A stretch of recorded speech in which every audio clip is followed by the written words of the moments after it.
सागर विधायक शैलेंद्र जैन ने सागर शहर में सबसे बड़े सामुदायिक भवन एवं बरिया तिराहा स्मार्ट सिटी स्थित टॉयलेट का लोकार्पण वार्ड वासियों की उपस्थिति में किया। सागर विधायक शैलेंद्र जैन मधुकर शाह वार्ड में लगभग 20 लाख रुपए की लागत से सागर शहर का सबसे बड़ा सामुदायिक भवन एवं बरिया तिराहा स्थित स्मार्ट टॉयलेट का लोकार्पण किया। इस अवसर पर उन्होंने बताया कि मधुकर शाह वार्ड में लगभग 20 लाख रुपए की लागत से शहर के सबसे बड़े सामुदायिक भवन का निर्माण हमने किया है। यह एक नई शुरुआत होगी शहर के लिए और अब तक हम लोगों ने लगभग 100 से ज्यादा सामुदायिक भवन 48 वार्डों में बना चुके हैं।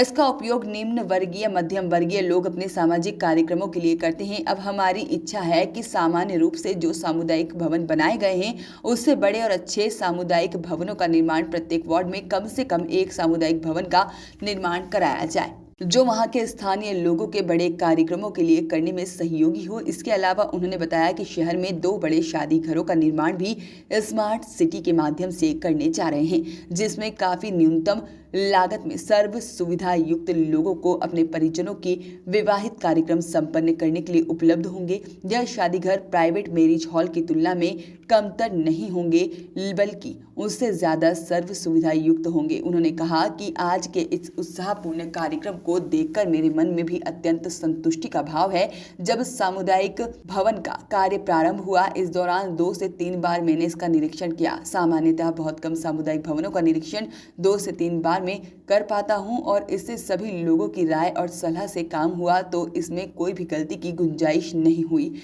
जब इसका भवन निर्माण हो रहा था तब मेरे मन में भाव आया कि इसने भविष्य सामुदायिक भवन के साथ अच्छा शौचालय भी होना चाहिए।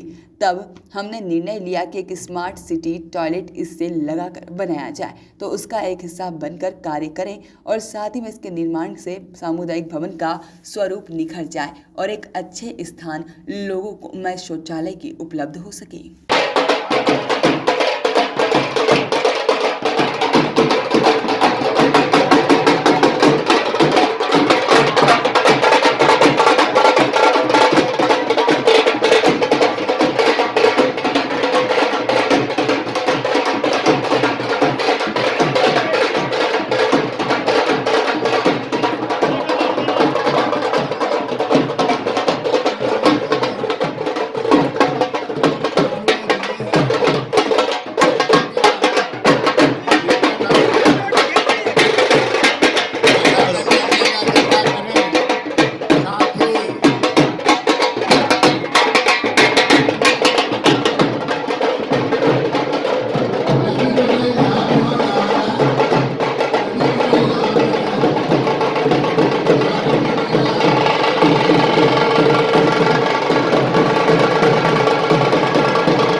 सामुदायिक भवन हम लोग अभी तक 10, 12, 13 वर्षों में बना चुके होंगे। उसमें इस साइज का सामुदायिक भवन कोई भी नहीं है। ये लगभग 2500 स्क्वायर फीट का ये सामुदायिक भवन बना है और जैसा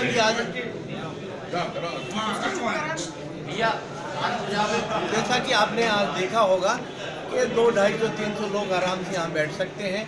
ये यहाँ पे परमानेंट मंच बना दिया है तो एक मध्यम श्रेणी की जो शादी होती है तो शादी करने के लिए इसमें पर्याप्त स्थान है, पर्याप्त व्यवस्थाएं हैं और इससे लगा हुआ एक स्मार्ट सिटी से शौचालय भी बन गया है। तो निस्तार संबंधी जो भी आवश्यकताएं होती हैं वो उससे पूर्ण हो सकती हैं। तो ये सभी दृष्टियों से देखा जाए तो एक आदर्श शादी घर जो है वो लगभग बन गया है। लोग अपने छोटे मोटे जो धार्मिक और सामाजिक दायित्व होते हैं उनका निर्वहन यहाँ पे बहुत आसानी से और आराम से हो सकता है। तो मैं समझता हूँ कि ये गरीब परिवारों के लिए बहुत बड़ी आवश्यकता होती है। सड़क और बिजली जो है ये उनके लिए सेकेंडरी है।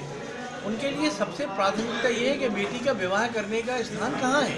तो बेटी के विवाह हैं या बच्चों के जन्मदिन हैं या परिजनों के 13वीं के कार्यक्रम हैं, इन तमाम कार्यक्रमों को करने के लिए इस तरह के भवनों की बहुत आवश्यकता होती है।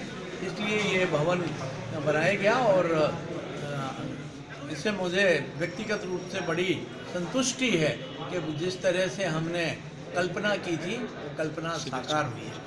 ये सर आपने इसमें विधायक निधि से भी राशि दी है कुछ? इसमें विधायक निधि से भी राशि दी है और आदिम जाति कल्याण विभाग से भी इसमें राशि आई है।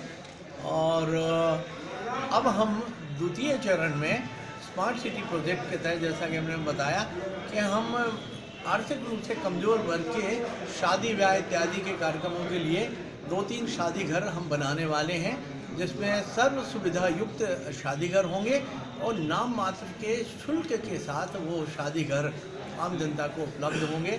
तो ये जनता के लिए एक नए वर्ष का 2021 के लिए तोहफा होगा। एक और सवाल था। वॉइस ऑफ राइट्स के लिए सागर से सुनील लड़िया की रिपोर्ट।